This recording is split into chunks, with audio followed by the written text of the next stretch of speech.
afternoon everyone, down at Runswick Bay today. That's down there at Runswick.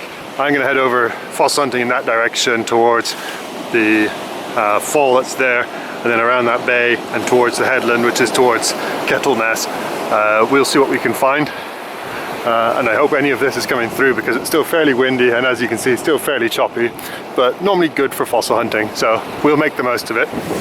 And also I got the dog, which will always make it more interesting. There's the town of Runswick. If you head around that headland, you get to Port Mulgrave, and so that's where I found the larger ammonite and the ichthyosaur around that headland that way. I ran into Shay over there in about that section. There's a slip. But to give you an idea, Runswick Bay is mostly sand all the way around to this section. I don't recommend even trying to fossil hunt there. I'm now skipping across most of this to get over there, and if you follow the edge under the cliff, a bit dangerous, but if you do, you can actually get all the way up to that headland and around without getting too close, and I don't think you can get cut off that easily. That being said, always check the tides. So yeah, I'm just going to go around that headland there, and there's a little beach where this old landslide that's here starts producing ammonite nodules. We'll start searching there. Wasn't planning on showing any fossils as I walked around, but spotted this. Always got to look because it's bone. It's fish bone, unfortunately, so not very exciting, won't take it home. But they are here, so chunks of bone that are worth keeping an eye out for as you go around. It's been quite a few months since I was last here, and all of this cliff here was further out, and there's a little bit more of it there. But this is all eroding really rapidly with the winter storms coming through. So part of the joys of winter, you see the big old waves crashing at the minute. It means lots being washed around, but unfortunately it does also mean that the beaches can change an awful lot, and so if you found a productive spot once, it's not likely to be productive again, so you got to keep looking.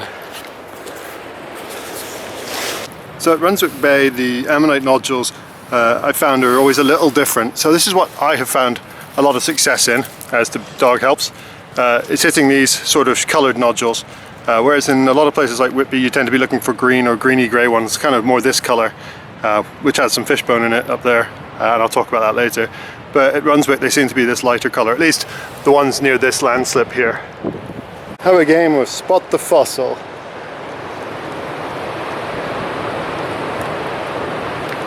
So this is what I was looking for and looking at. It's an alright looking ammonite. Looks to be mostly there, a little squished one on the side. Probably put a chisel in this one, maybe on this side later, and see if we can get it to pop open. I'm still holding the other nodules, so I haven't gone very far. I'll put these all away and see what else we can find. We'll play a game of Spot the Fossil with the dog. See if she can find it first. Do you see it? Just down here. The duck tucked in underneath the rocks. She's upset she didn't find it first. A lovely example of fossil wood right here. So this section here, basically a plank of wood, and you can see this sort of texture where this carbon has got sort of calcite veins going through it. In the best preserved forms, this is what turns into jet. I was trying to see how thick it was, but it's just this little surface layer. I know jet has been found here in quite decent amounts, particularly off that landslide there, but I have not found any.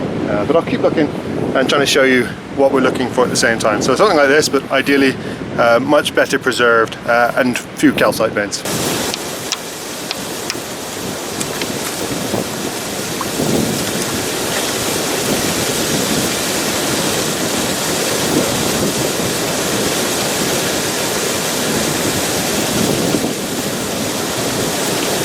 Again, we've had a lot of water due to the rain and the snow in the area, so these cliffs are having water pouring off the edges of them. But it's good because it means there's lots of fossils around. Although I'm going to show you one. That ammonite's been there a long time. So you can see very water worn around the edges, but should open nicely with the hammer and chisel in a little bit, so we'll give that a go later. She has not yet been trained in finding fossils, she's finding sticks, so almost there. Now, challenge for you guys then, can you find the ammonite? There it is, another big water-worn ammonite just there, another deck. So we'll pick that one up and have a look at it. So it looks like it should all be there. Again, we'll give that a split a little bit later. I'm often asked, what do I look for on the beach? You ignore the dogs, but if you're looking for rocks, you look for ones ideally that are fairly round and have some depth to them. So this one is the right sort of color, so it's this greenish color that you often see around Whitby area, and this color means it's full of pyrite. And so if you look at them, you can often see remains of fossils on them. So these have got some shells here and some shells here. Because it's fairly thin, I suspect all it's going to have is shells in it, so I'm not going to hit this one. They're also incredibly hard to open because of the amount of pyrite in them. But the best ones are called cannonball nodules. They look like this color, but they're actually round like a cannonball. So keep an eye out for those. All of these other rocks may well have stuff in them, but these are the ones that people tend to go after. And so I'll have a look, see what I can find, and see if I can find some other halves of them, because most of the ones that are like this, as soon as they get found, they're hit in half by a collector, and that's either there's an ammonite in it or it's left on the beach and you find lots of half nodules. Piece of wood I've just picked up, preserved right down to the sort of even grain, where you can see the calcite running through it. So it looks very much like a modern piece of wood does. That is fossil wood, 170 plus million years old. Once you get your eye in as well, you find out there's loads and loads of ammonites on the beach. So Dactylioceras in section, you can see these little chambers of calcite here. You'll see the edge of another ammonite here. And then there was a few more I spotted just up there. There they are. And so you can see the different types of ammonite preservation. So it's basically just a game of pattern recognition on this beach. The same with ammonites everywhere. All of these are ammonite nodules in some form or another. It's pre-split, I'm assuming by someone, or possibly by the ocean, but we'll try and split all of these and see what we can do with them.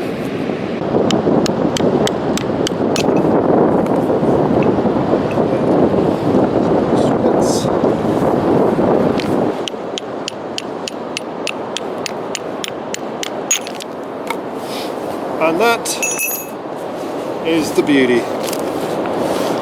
Absolutely stunning. And that's popped off. Beautiful. I picked up this little block looking at this ammonite, but there's actually a bunch of bone in it, and I think this might be marine reptile bone.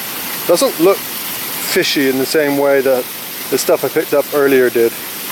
I don't know how much of it is actually in here, but there's a little layer of bone all the way through it. So I'll take this one home, see if I can figure out how best to prep it. It might just be chucked in an acid bath. If I do that, I'll lose this, but the bone will be better preserved than I would be able to do with the little Dremel 290. So that's quite nice. I just didn't even see the bone on it. I saw the ammonite. So I like it. So sometimes you just gotta trust the ugly ones, give them a tap, and they are all right.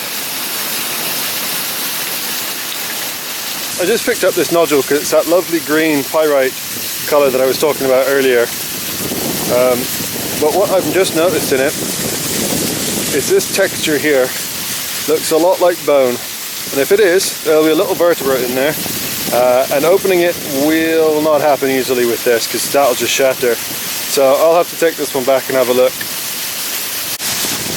Also, right where I was stood just filming that pebble, have a look up there. Can you all see that? It's an ammonite sticking out. Another nodule. So if you're looking for them, slightly greenish in colour, but there's just an edge sticking out right there. That's the giveaway. So let's have a look. Oh, no, shame. So looks like someone may have split it, or it might have split when it fell from the rocks. It's been tumbling around on the beach for a while because it's smoothed out quite a lot. So we'll leave that one there for someone else to pick up. I was talking earlier about looking for these green nodules. They've got a lot of pyrite content in them. So this one you can see again some ammonites on the surface.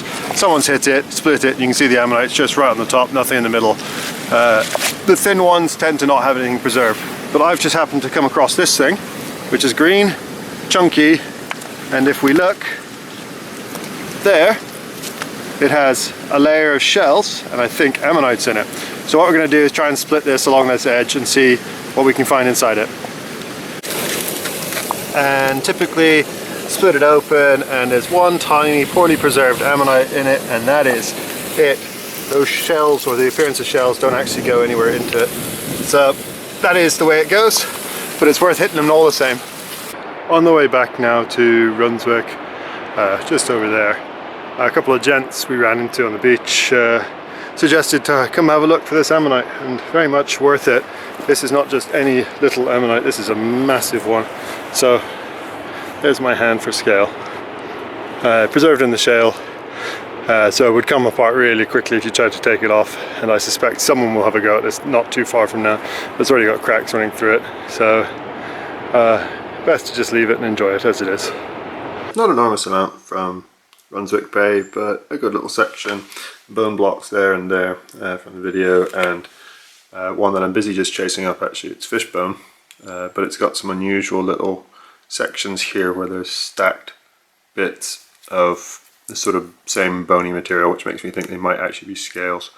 But I'm just chasing up on whether they're scales, fin rays, or something altogether different. And some nice ammonites. So the ones that I split on cameras there, and a couple here. But what I plan to do is something a little different. So instead of showing you all of the blocks, I've got another set here that I collected that I'll split for another video. So just splitting these, and that'll be the whole video.